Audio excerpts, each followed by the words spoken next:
In the 94 expressions of one another's in the New Testament, where it talks about how you are to interact with one another, a third of them are about unity and building the sense of relationship and connection with one another, and lots of those are tied up around gossip, pride, anger, malice, the things that we say to and about one another.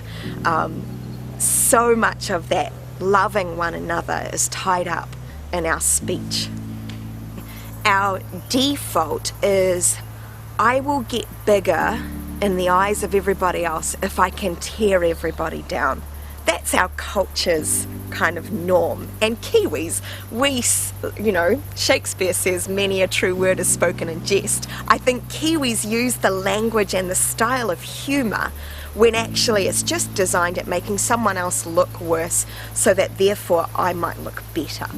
But that's not the way we've been called to in Christ. It's not the culture of Scripture, and that's one of the core things in New Zealand culture that needs challenging and shifting by the challenge of Scripture, which is build one another up in love, do everything you can to speak well of one another, and if there is issue, go to the person, not tell the rest of the group. These are the commandments we find in Scripture for building unity and community.